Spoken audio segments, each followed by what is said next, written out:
Hello and welcome to another edition of the ASCA Weekly Podcast.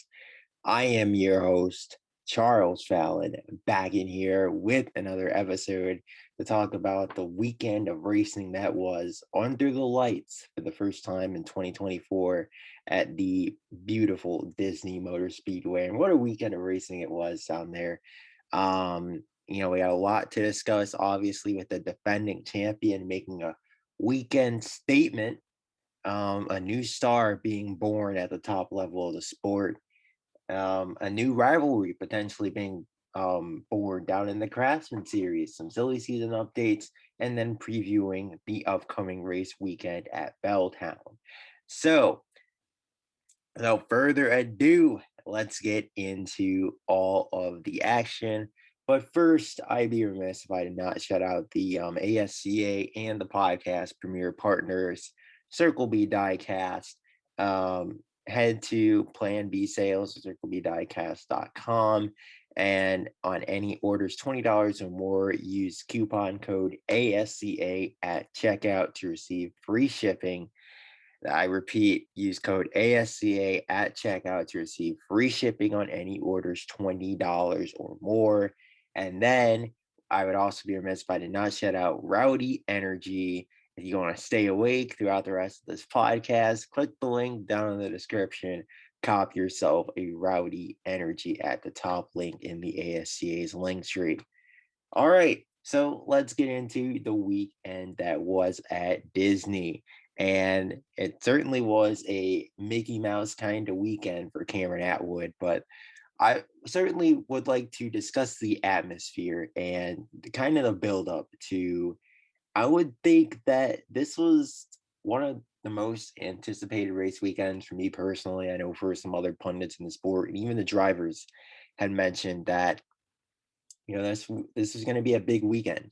Having a different, because Advocare Speed Park had been hosting the Advocare 200 at night as the early season short track night race from 2015 to 2023. So 9 straight years. Obviously, last year wasn't at night because of the tropical storm, but you get my point. It was scheduled to be at night. But obviously, with the new schedule and the radical changes, that night race date switched over to Disney at the behest of the multi-billion-dollar company, installing lights in the track and then running a special promotion to bring in a sellout crowd for Saturday night's Ajax Cup race. So yeah, that was huge, and I gotta give the Mickey Mouse credit for all their promotion of this event. I gotta give the ASC credit for all their promotion of this event. This was amazing. The atmosphere. I know, it wasn't your prototypical first time winners, very predictable winner in both races. And there were no photo finishes, but we certainly did get some action. We certainly got some controversy, some rivalries flaring up under the lights, couple of them actually, one in the Craftsman Race Brewing that we'll talk about a little bit later, and Jared Ayers and Laquan Granson, surprise, surprise, getting into it in the Cup race. But yeah, I think that this overall, the weekend was a success, and hopefully, this becomes a mainstay on the schedule. I think that this should be a permanent event. It's no diss to Advocare, but I think switching it up to Disney and giving them a night race date, I think this was the right decision on the ASCA's part. So let's get into the on track action for this weekend. And what more can you say other than Cameron Atwood, the defending Cup champion? The guy is just so mega talented on these short track races. It's incredible, what he's able to do on them. And him and Healy specifically, Healy, I think has finished top two in the last his last four straight short track starts. And for Atwood, he's right up there with them. He honestly should have won this race last year. Like, he definitely had the fastest car. He qualified in pole position, but obviously got taken out early in the going. So, there's not really much he could have done. And he came back with a vengeance this year. He wanted revenge on this track, and he was not going to lose this race for anything. And just the calm, cool, collected nature started forth in the cup race, calmly, casually kind of worked his way up through the field, picking his way past these guys one by one, and then eventually um, taking the race lead on lap 129 and never looking back. So again, that's just the finesse nature of Atwood for you. And he had come so close last week, come so close last year in this race. It feels like vindication for him. Disney style redemption story for Atwood. And yeah, he didn't have his pit crew bail him out like he did in the Craftsman race, but hey, so props to the reigning cup champion returning to victory lane. Once again, proving that he is certainly a threat for the championship. We haven't talked about him as much as we probably should have, but with the struggles that a couple big names in the top of the standings, in fact, I think three out of the top five really struggled throughout the day. Todd Kidd, Chris Barrymore, Laquan Scranton. I know Laquan finished top 10, but Kidd and Barrymore each finished 3 laps down, so I look at that and yeah, they had really rough days. I think Kidd will bounce back at Belltown. Barrymore, I don't know, but this firmly puts Atwood in the championship mix with another short track on the docket for next week. And yeah, so props to the reigning cup champion. Big, big victory for him today. But I think that we'd be remiss if we didn't talk about the main story of Saturday night. And don't get me wrong, Cameron Atwood pulling off his first ever ASC weekend sweep is a big story. It's a big deal. And, him to sweep Disney like this, get vented on the track that he feels like took one away from him last year, it's a big deal. Certainly is. And I want to give all the credit in the world to, the defending cup champion on his job, kind of rebounding from, what happened last week and last year and, bouncing back to get into victory lane with his first win of the season. But I think the guy that turned a lot of heads, especially for me, and I was personally most impressed by on the night was the pole sitter, Braden Bennett, rookie pole sitter, 23 years of age. This was a de facto home hometown race for him, although he's from Tupelo, Mississippi. This is the closest track to his hometown, and he put on a pretty solid showing, honestly. All things considered, led the most laps that any rookie driver has led since 2017. So in almost a decade, he, led 128 circuits, the first 128 laps of the night. Towards the end of the race, he started to fall off a bit. The car just wasn't quite the same. It seemed like once the lights came on, if this was a day race, man, Bennett might have spanked the field. But I think that Braden Bennett has proved a lot to me over the course of the first 5 weeks. And I know that he doesn't exactly have the results to kind of back it up, because he obviously has the DNF at the Streets Computerville and he had the DNF last week at the Stone Yard. But this team, this 11 team, has had speed week in and week out. And when could you ever say that, when Devin Smith was in there? When could you ever say that even when Dan Rogers was there outside of what, 2019? 2020, they were but they still had their off days. And I know we still have a long ways to go in the season, but right now, Bennett is really starting to look like the real deal to me. Like I mentioned earlier, he's 23, so he's a lot more polished than a lot of these other young guys coming into the sport. And I don't think that should be, remiss. Like, yeah, he doesn't have the same experience at the top level of the sport that a 21-year-old Laquan Scranton does, but he's also coming in much more polished. He's done more racing leading up to getting into the top two divisions of the ASCA. And he had a lot of bad luck last year that I think took him out of, Craftsman title contention that a lot of people don't want to talk about. the season was disappointing not because of Bennett's performance, but just because of bad luck taking him out, giving him all these DNFs. So I look at that and I think this 11 team could really be one to be reckoned with the rest of the season if Bennett can keep this up. We'll see how he's able to do at another short track in Belltown. But right now, these guys are rolling. They're easily the fastest on the Michael I racing cars. And if you would have told me that 5 weeks in, I would have called you insane. Randall Woods and Norm Lester, they wish to have half the speed that Bennett has had on a weekly basis. And yet he hasn't done this every week, go out and dominate 128 laps. But believe it or not, Bennett's led the most laps of any driver this season at this point. So, yeah, well, just got to give props to the rookie and his incredible drive. I know he only brought home a fourth place finish, and certainly he wanted to win, but this was only his sixth Ajax Cup start. Remember that as well. Only his sixth Ajax Cup start. I believe Chris Barrymore is something like 14 or 15 starts by the time he led 135 laps in that race at the Stone Yard. This is only Bennett's sixth start, and he's already doing this. So that's incredibly impressive to me. And like I said, the future right now looks bright for Michael White Racing. Jared Ayers is out having his disappointing moments and getting into accidents every other week, like he normally does. It seems like they may have found their future after all in this number 11 car. So we'll see if he's able to keep it up moving forward.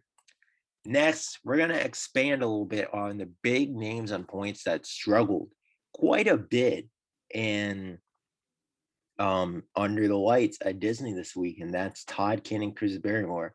Like I said, both of them finished 3 laps down. Kid finished 12th, Barrymore 14th, and as a result, they took a big hit in the points. While they're not, like outside the top 5 in the standings, they're still like this certainly did not help them. And I know that each driver's going to have their off weeks, but this was an eye-opening performance. Certainly eye-opening. Off week is one thing, but to finish 3 laps down, man. And I know for Kid, he has just never gotten a hold of this racetrack. And like I think this is easily by far his worst track in the ASCA. Like he can win anywhere else but Disney, it seems like. Because he's won at 8 different circuits in his career so far out of the 11 on schedule. I have a hard time thinking he'll ever win here unless something drastic changes. He's just that bad here. He's always struggled here. But for Chris Barrymore, this is a concern. This was my concern with buying into Barrymore and all the hype surrounding him. Even with that win last week, we knew that on these short tracks, that's where he seems to get exposed. And again, he wrecked in practice. He finished 3 laps down in this race. I have a hard time buying into him doing anything at Belltown next week either. And if he can't do anything there, he's certainly going to drop outside the top 5 in points. And then we head to a road course the following week. So I think Cade can certainly bounce back. He's won at Belltown. He's won at Michigan. I think he can certainly bounce back over the course of the next 2 weeks. So I'm not too concerned about the 9 team. Who I am concerned about is Chris Barrymore. Like I said, this 3-race stretch was where I thought he could get exposed. And right now, he is fulfilling that and not in a good way. So obviously, this 21 team, I don't know what Barrymore needs to do in the sim to figure out these short tracks and road courses. Like he's good on the bigger tracks. He can master Colgate. He can master the Stone Yard, but it's just so weird that he can't quite figure out these short tracks and these road races. So, but he's got to do something, because clearly what he's doing right now isn't working. This 14th 3 laps down, that's not going to cut it if you want to be a championship contender in this sport. So, yeah, there's some big soul searching that needs to go on in the 21 camp after a very concerning performance this week. Now, we turn our attention back to the Craftsman race, the one that Cameron Atwood won.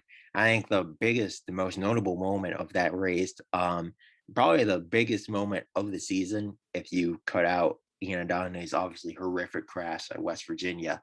Speaking of him, what a fantastic job he did, driving from the back after failing inspection from 19th to ninth.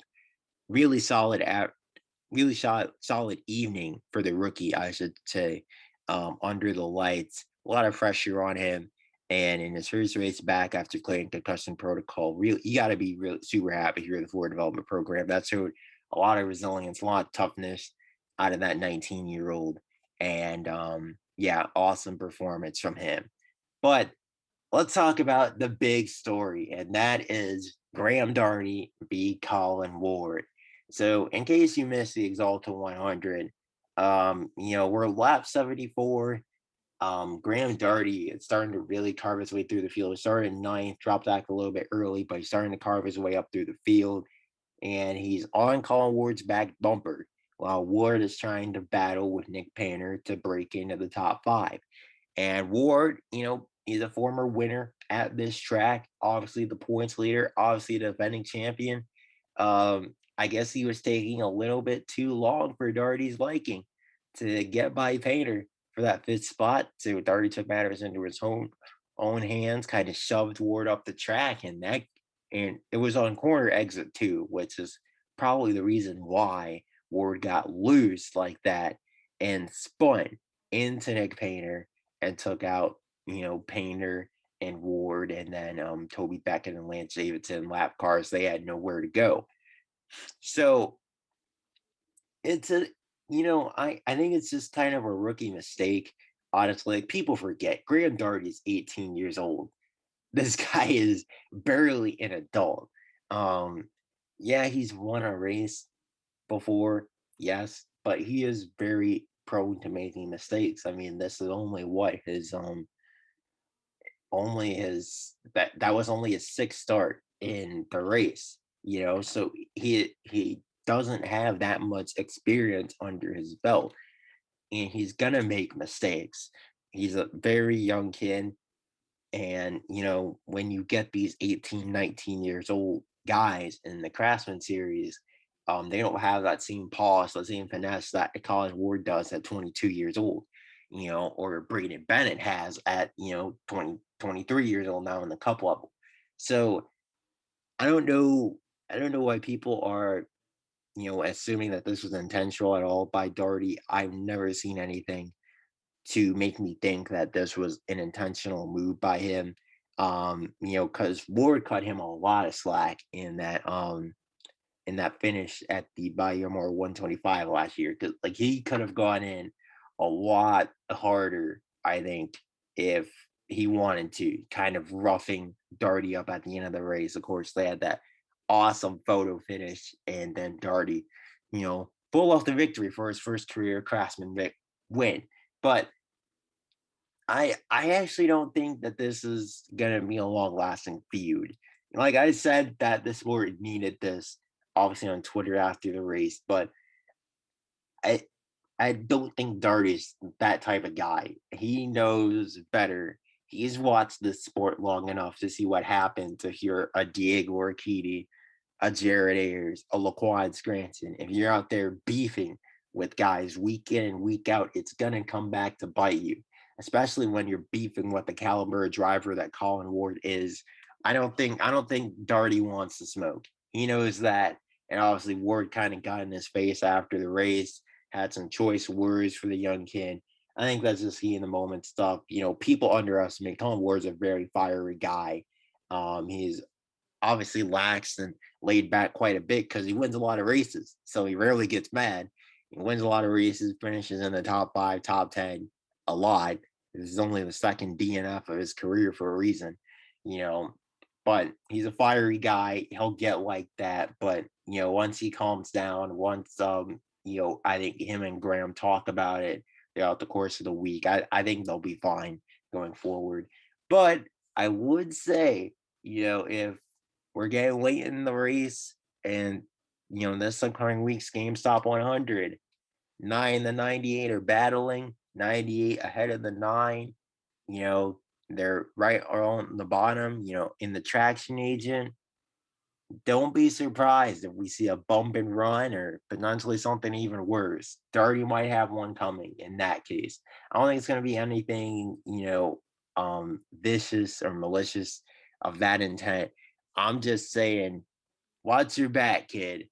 Just watch your back. You might get uprooted off the bottom. That's all I got to say on that issue. So that's enough of the Disney talk recapping the Mickey Mouse weekend that was in the sunshine state of Florida. We wrapped that up. We closed the book on that. And now we talk silly season with some big news about another Cub driver on an expiring contract not returning to their current ride. And it seems like silly season's really starting to ramp up a bit, I would say. Um, with the news that came out this week, I believe yesterday, actually, the news that came out that Lucas Sambert is not returning to the number 95 or Flores Motorsports in 2025. And this one actually surprises me. I know Sambert is what 29 right now, as it stands, but I think he's done some really solid work for this team, especially on the road courses. And, when he survives in the plate races, he can have that car up front there too. I think this team obviously still has a long ways to go, but I think Sam Bear was a really solid option for them behind the wheel. And I think Sam Bear is a guy that gets slept on quite a bit, more so because of his age. Everyone, all the team owners, they're all looking for the next big thing, that next Laquan Scranton, the next Graham Darty. That's what they want, the shiny new toy, the next Colin Ward. That's who they're looking for. Because it's good. It's extremely marketable to have a driver like that to sell to sponsors and, get investors backing your product when you have such a fresh young face with a ton of talent. I mean, that's incredibly marketable. You wonder how does Laquan Scranton have a new sponsor every single season despite all of his off track antics? You know why? Because he's a 21-year-old with a boatload of talent behind the wheel, so that's why. And Sam Bear just kind of doesn't fit that bill. I'm not saying he doesn't have talent because clearly he does. For him to be at the cup level still 3 years into his career, and he's pulled off top fives before with this team at road courses. That takes a lot of talent, but he's not your ideal marketable young face that I think Manny Flores is looking for.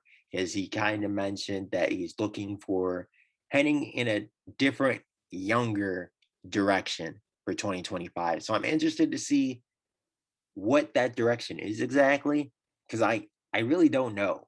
You know, when I look at Michael Iraching's Craftsman lineup right now, they have really struggled this year. Um, Dustin Adams has done absolutely nothing, which is extremely disappointing considering the performances he put together in the 19 last season. He's done nothing. Tommy Woods is Tommy Woods. He's meh. He's fine in the Craftsman series, but you promote him to the cup level, I mean, it's gonna be the Bryce Mann situation, but I think 5 times worse because I'd take Bryce Mann at a heartbeat over Tommy Woods. So, I don't think that Flores is gonna be able to call up a 17, 18-year-old next year, Tony Del Val, the second. He is the next big thing. Everyone is talking about him, and I'm very interested to see how his debut goes in the SweetMyPC.com 150 in a couple weeks.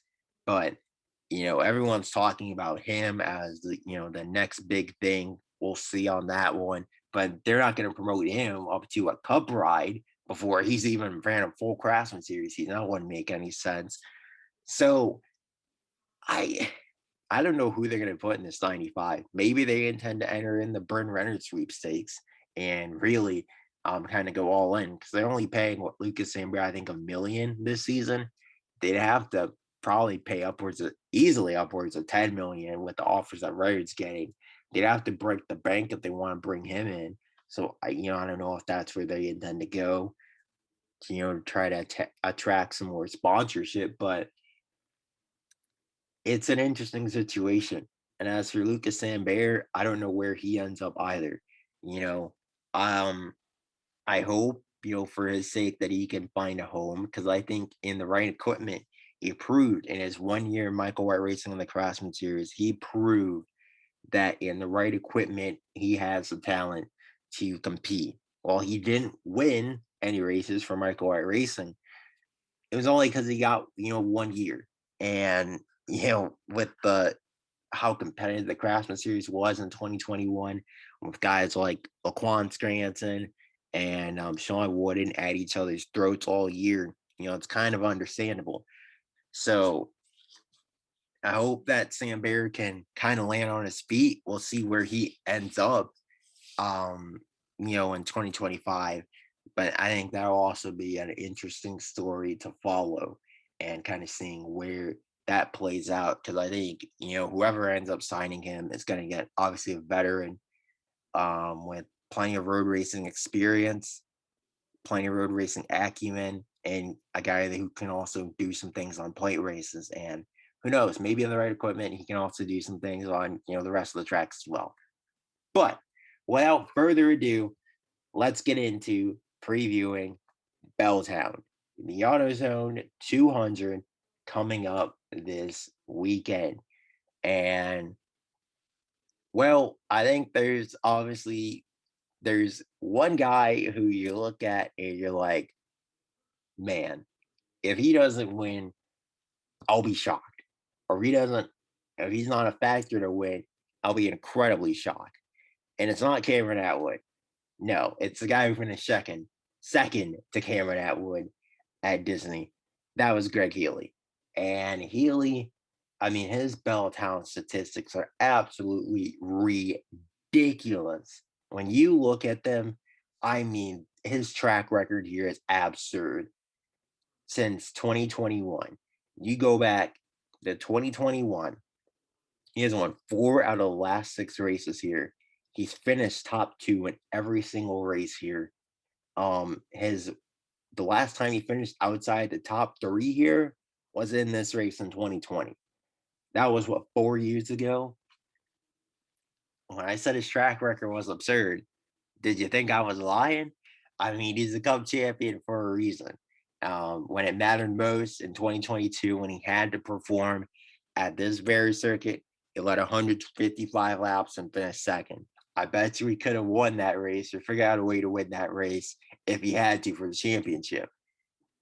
This is a guy that is borderline unstoppable here.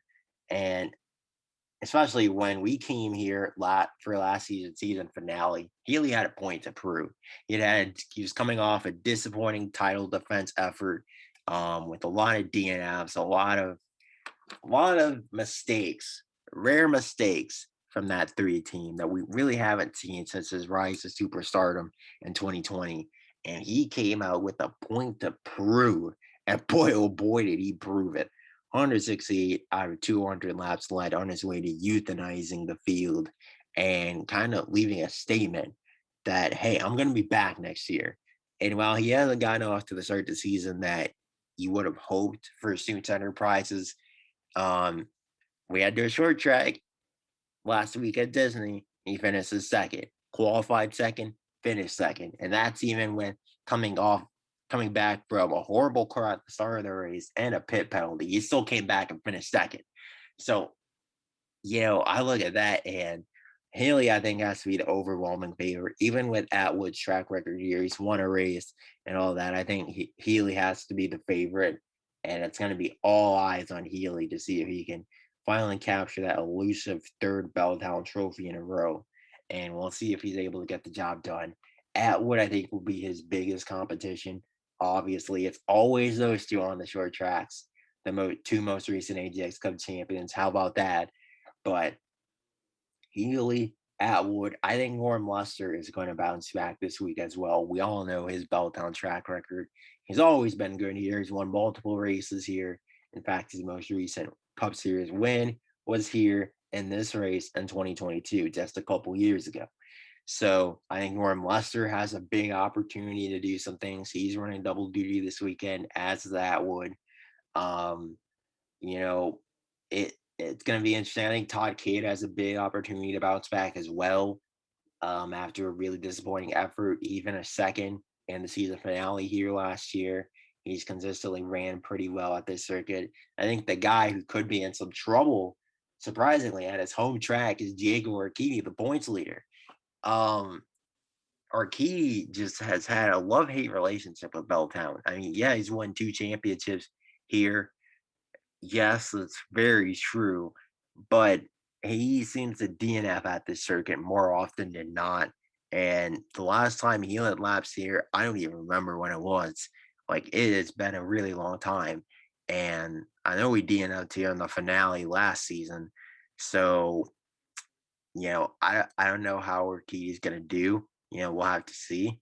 But I think the guys to watch were obviously gonna be Healy and Atwood, and I'd throw Kidd in the mix there as well because he's had some pretty elite speed these last few times visiting the racetrack. So I think Healy, Atwood, Kidd, those are my three to watch for this weekend. Throw Norm Lester in there as well. Those are my four to watch for my pick. Come on now. You really think I was going to pick against Greg Healy with his track record here? God, no. No, it's going to be Healy. That's my call. He's going to make it six different winners in the first six races in 2024. We'll see if I'm right. I mean, it's a super easy, um, Mickey Mouse selection, you could say. Not really much thought went into it, but I mean, with his track record, why would there be much thought? So that's what I gotta say on that one. And I think that pretty much wraps up another action-packed um, week, another edition of the ASC Weekly Podcast. Once again, shout out to the sports premier partners, Rowdy Energy and Circle B Diecast. Appreciate all they do to support the sport. Appreciate all you do listening to the podcast out there. You guys be sure to like, comment, and subscribe on the ASC's YouTube channel as well. We greatly appreciate all the support here. And we will be back to recap all the action in Belltown and preview the upcoming race at Michigan next week. This is Charles Fallon signing out.